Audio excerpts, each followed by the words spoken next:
Yo, what's good, YouTube? This is Jay from Ncaa, and make sure you hit that like button. We are first looking at the players of the game last week. Cameron Alexander, I actually really like him on the defensive line. He doesn't get too much shine, but he's been doing really good since taking over for Trey Jefferson on the D-line, kind of more as the primary guy. They both rotate in, but then I give the offensive player of the week to two guys, Trey Walker and Bailey Gaither, for both going over 100 yards. So we are going up against Colorado State, and they are winless on the season. So we are expected to win this game and to win it in kind of blowout fashion. So we are ranked number 23 coming into this game. No change in the ranking after last week's win, but we do come in at home, and we're actually in the rain. Doesn't really rain too much where we're at. We haven't had, I don't think, any rain home games, but this is definitely a different game. So here we go versus winless team. We're starting out this game with the ball. Here is Bailey Gaither getting the catch over the middle, picking up 17 yards to the 12-yard line. So now here's a little bit of quarterback draw. Actually, it's more of a QB power up the middle, and Montel Aaron's going for 8 as he gets inside the 5. So a couple plays later here on a 3rd and goal, giving it to Zamore Ziegler, the senior cornerback turned running back. He gets in for the touchdown, and that makes it 7-0. So we decided to make a little bit of a cornerback change on the left side of the defense. Jalen Nelson's actually going to get the start here, and I want to see what he can do on the outside. We tried Cameron Smith there for most of the year, and he was kind of giving up too many big plays. We actually see this as a common thread on the left side of our defense, but I do want to see what he can do here in his first start. So here is Hill throwing out a screen pass to the running back McElroy, and Marcus McElroy's picking up 8, as that has pretty much been their whole offense this entire season. Kind of why they're winless, because they don't have too many guys on offense who can do a lot. Here's Nico Hall. Remember him from last year. He actually is a pretty good slot guy, but he picks up a gain of 23 on that. So here is Hill, this time scrambling out and picking up 9 yards as Colin Hill gets inside the 20 on that scramble. That's actually a speed option. So now here's Hill from the shotguns, throwing out another screen pass, picking up a block on Isaac Tagia and getting inside the 10 for a gain of 10 yards. So 2nd and goal this time, handing it off to Kinsey Jr., the backup running back. He's not going anywhere, led by Isaac Tagia on that one, and we get him to a 3rd and goal. So now at the 10-yard line, trying another screen pass, and they're trying these screens, and this one is not going to work. He's getting pushed out of bounds for a 2-yard gain, and they do settle for the field goal. So now into the second quarter already. Here is Josh Love actually in the game. Montel Aaron was actually shaken up on that last drive as he throws his first pass out to Matt Pollard for a 21-yard reception and a first down. So now past the 50-yard line, throw across the middle. There's Trey Walker, Montel Aaron's favorite target, as he gets a gain of 9 as Montel Aaron steps back into the game.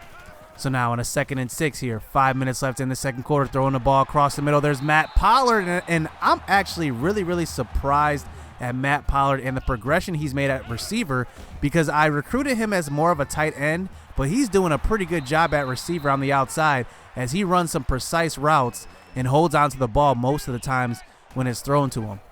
So now facing a 3rd and goal, throw out to the left side. There's the senior Bailey Gaither for 11 yards as he gets in for the touchdown, and that's 14-3 already in this game. 2 drives and 2 touchdowns for San Jose State.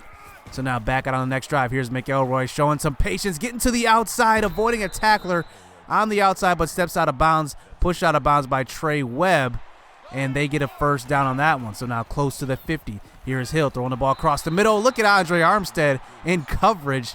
You thought he was just a pass rusher. He plays some coverage as well. So now on a 2nd and 10, here's Hill throwing out to Tyler Smith, 16 yards for a first down as they move past the 35-yard line. So throw across the middle. There's Ethan Aguayo. He almost has an interception, and it keeps this drive alive here on the 3rd and 5. Running a screen pass once again out to the right side, but there's Trey Jefferson. We were just talking about him before this video started, and there it is. He gets a sack in that rotational piece on that defensive line. So now here, a minute left in this first half. Here's Montel Aaron scrambling out to the right side, picking up a gain of 5. So now it's our turn to run a screen. to the left side. Here's Ziegler. He could have had a big gain on that one. I don't know what that offensive lineman was doing, but he just straight up missed that block, and that probably could have been a touchdown. So now on a 2nd and 5, throwing the ball across the middle. There's Trey Walker for a gain of 12, and now we move to under 40 seconds left in this half as Montel Aaron scrambling out to the right side, going to throw the ball deep, and he's got a man, Matt Pollard, who's open inside the 10-yard line. What a throw by Montel Aaron. He doesn't have the arm strength, and I'm actually looking forward to having him progress a little bit with his arm strength come next season, because I want to start some deep shots. I want to throw the ball deep, and he doesn't really have the strength to do it, and hopefully, he can gain that in the offseason. But we do eventually score the touchdown and go into half 21-3 here at home. So now here we come back out on the second half here, and Colorado State actually did win the toss, and that's actually the first coin toss we've lost this year. But here is Hill throwing across the middle, finding Preston Williams, their best rated receiver, and he gets a gain of 18, and that's actually his first catch of the game. So now here's Hill from the shotgun this time, having all day to throw, going to chuck this one deep, and that's actually going to be caught by Hall on the outside.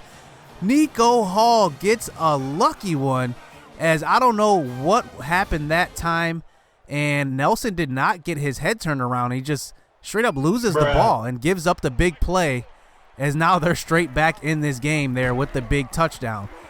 So here is Zamore Ziegler on the next drive, getting the 11-yard read option up the middle, as we don't really run read option too much. It can be overpowering a little bit if you do run it to perfection. Kind of look at my Indiana Dynasty back when, I can't believe that Dynasty and how that kind of made my channel, to be honest. That and the Marquette Dynasty pretty much took off on this channel, but I ran a lot of read option back then. Here I don't really run too much because we do have Montel Aaron, who is kind of mobile, but he's more of an accurate quarterback. So now here from a 1st and 10 at the 50-yard line, here's Montel Aaron scrambling out to the right side, going to throw the ball on the run, finding Bailey Gaither for 8 yards, as that's about a gain of 8 at about the 35-yard line. So here's a handoff up the middle. Zamore Ziegler, 9 yards and a first down. So now facing a 3rd and 11. A couple of plays later here, throw to the right side. There's Junior Fioka, the red shirt freshman, and he gets the first down, 23 yards, as I thought he was going to be actually the starter coming into this year, but Billy Humphreys actually is pretty good at tight end.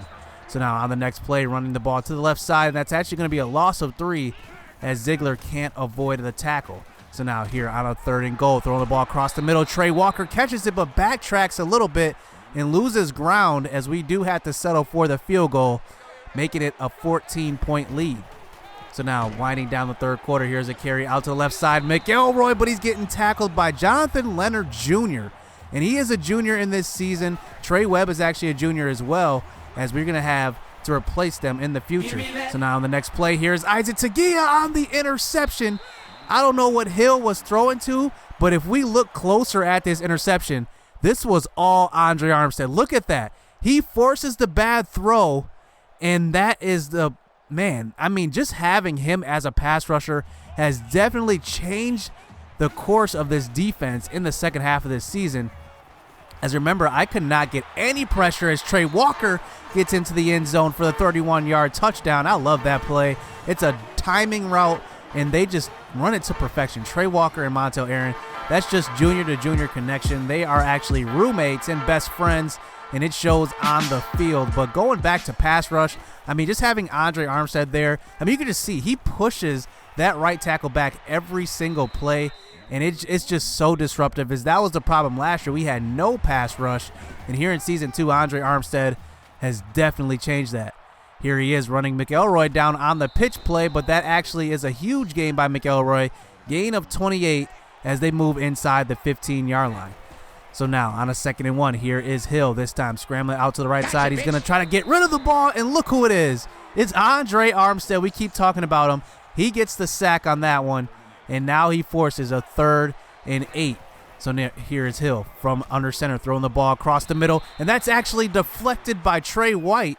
As remember, we put him in the game a couple of games ago on the left side, and now we get into a 4th and 8. So now here's Hill facing some quick pressure, and he throws it deep, and that's deflected by Nehemiah Shelton and almost actually caught, as you take another look, that's actually a pretty good effort play. Nice instincts from Shelton as he gets a deflection, and we get a turnover on down. So we do actually put the second team offense in. Here's Josh Love into the game for Montel Aaron, throwing the ball across the middle, finding Jamal Taylor, who I'm actually looking forward to getting some playing time next year, as he's our primary kick returner and punt returner.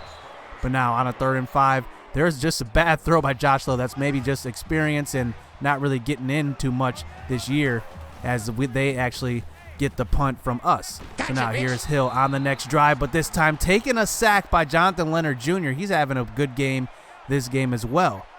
So now 2nd and 20. Here is Hill from the shotgun this time. Going to try to scramble out, avoiding Andre Armstead. He's going to throw an interception, and Trey White comes up with it. And that one is all going to seal this game. Look at Andre Armstead. I mean, look at that. He's forcing these interceptions. As I got to say, he is no doubt the player of the game this one. They gave it to Montel Aaron because of the stats, but just the impact that Andre Armstead has had on this game. He forces 2 interceptions. The first one, he pushed the lineman into the quarterback, and that one, he just makes the quarterback throw a bad throw across the field off his back foot, and there's no doubt in my mind that he is the defensive player of the game. Montel Aaron, I'm going to give it to him on the offensive side. He gets the boost in awareness, as he actually had a pretty good game throwing the ball, and he actually had a couple of scrambles as well. And I'm just excited about Andre Armstead. I don't know what his future is going to look like, but I can definitely see double-digit sacks every single season. So now we do come out to play San Diego State here in this doubleheader. And last year when we played them, I believe they were ranked number 22 or number 23 or something like that. And look at them now. They're 3-6 on the season, not having the greatest season. But here we are on the road. This is a rivalry game, so this is big in recruiting. This is big all around, because we are in a recruiting battle with Anto Flores for between San Diego State and us, with Anto Flores, I mean to say. And this is actually a big game on the road. So here's Zamora Ziegler starting it out with a 13-yard reception to the right side, and that's a 1st down. So now here he is getting the handoff up the middle for 7 yards, as he makes it a 2nd and 3 at the 40. Facing some pressure up the middle, and there's a nice throw to the outside, finding Matt Pollard for 11 yards and a 1st down across the 50-yard line. So now here's a lob pass to Pollard again, and look at him. He just gets open. It's surprising. He's only 83 speed with 90 acceleration, but he just finds a way. So now here's Montel Aaron getting hit on the throw and throwing to the left side. That's actually to Carl Wolf, and it's picked off by Strickland, as that pressure was right in Montel Aaron's face, and it causes the bad throw, and that's an interception. As we take a look at this San Diego State offense, Agnew at quarterback, Jawan Washington returns for his senior season at running back, as he's actually their best offensive weapon on this offense. So now here they go. Here's Agnew, a quick throw out to Waring to start out this game, and that's a gain of 20. So now here's Jawan Washington getting the carry up the middle. He's finding a hole and getting 15 yards as he gets to about the 30-yard line on that first carry. So now 1st and 10 at the 30-yard line. Agnew under center this time. Going to face a little bit of pressure, but he's going to get it picked up. And Macklin's going to get the catch on the outside, and that's a 1st down. So now on a 3rd and 12, a couple plays later here, throwing the ball deep, and that's actually going to be tipped by Cameron Smith. We put him back on the outside just to switch things up, just to see how he does, and he comes up with the big deflection, and we force the field goal. So now back out on the next drive. There is Matt Pollard getting open on the outside, gain of 18, as I'm just liking what I see from that kid. So now here's Montel Aaron on a 1st and 10, throwing the ball deep, and that time he's going to find Billy Humphreys 30 yards up the field, as the tight end, the junior tight end, picks up 30 yards on that catch. So now past the 50-yard line, here's Tyler Nevins getting the carry to the left side. He's picking up a gain of 6 as we get it to a 3rd down conversion here on a 3rd and 6. Here's Carl Wolf getting open across the middle, and that's a gain of 16 close to the 15-yard line and a 1st down. So now 2nd and 11, throwing the ball across the middle. There's Carl Wolf with the one-handed catch on that. Wow, Carl Wolf, he actually has 87 spectac, and look at that. I mean, that's amazing, and a nice catch setting us up inside the 5-yard line. So here is Zamora Ziegler on the next carry, getting up the middle, dragging a defender into the end zone, and we take the 7-3 lead here on the road as the first quarter winds down. So here's Agnew back out on the next drive here under center, throwing the ball deep, and that's a nice throw to Waring right over the top of Ethan Aguayo and Isaac Tagia as that moves the chains with that throw. So now 1st and 10, past the 50-yard line, handoff to the right side, and there's Jawan Washington, but this time he's getting stopped. Loss of 4, tackle by Ethan Aguayo on that one. So now on a 2nd and 14, throw across the middle. There is Macklin getting open. He's getting tackled by Trey Webb as that's a gain of 30. Agnew with the throw.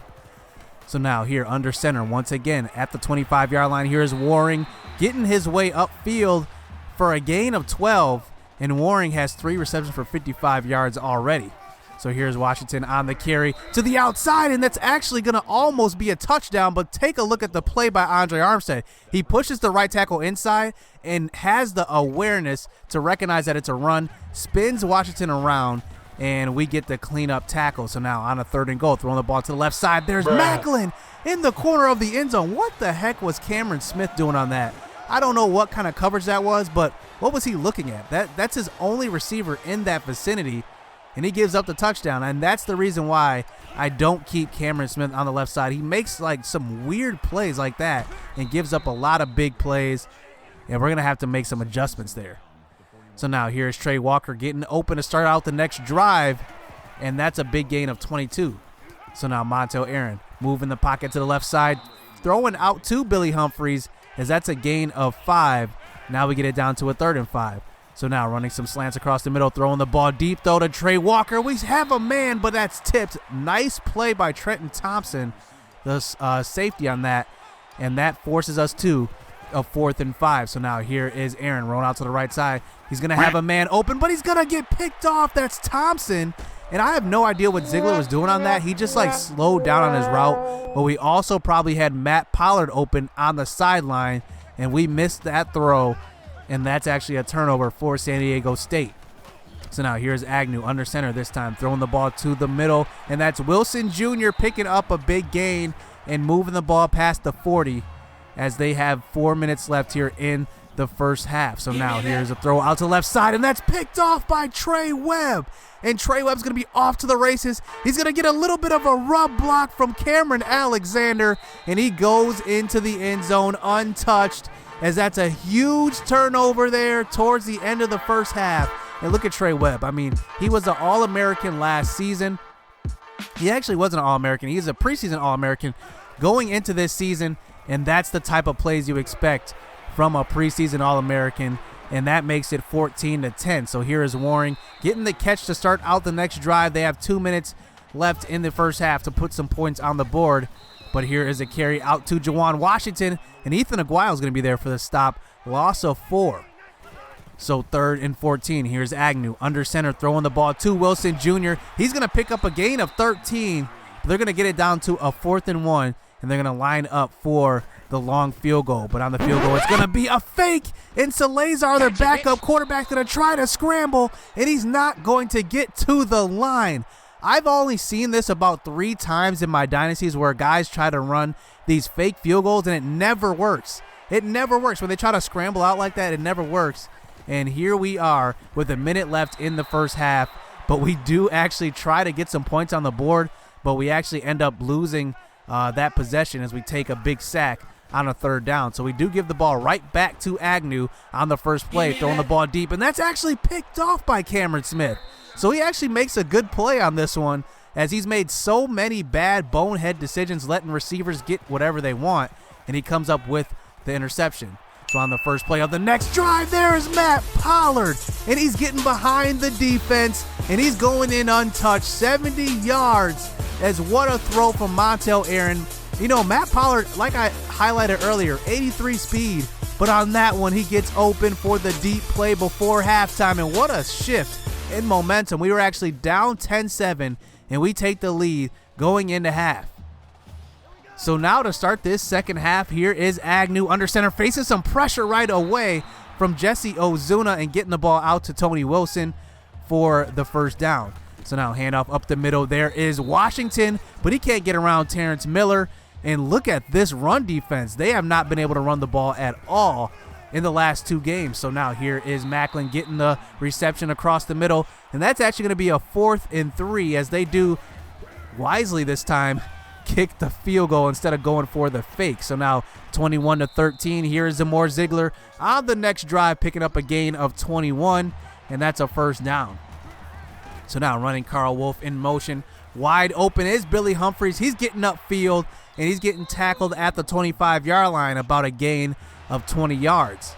So now a couple plays later here, inside the 30-yard line on a 3rd and 5, scrambling out with Montel Aaron. He's picking up a gain of 7, and that's a first down.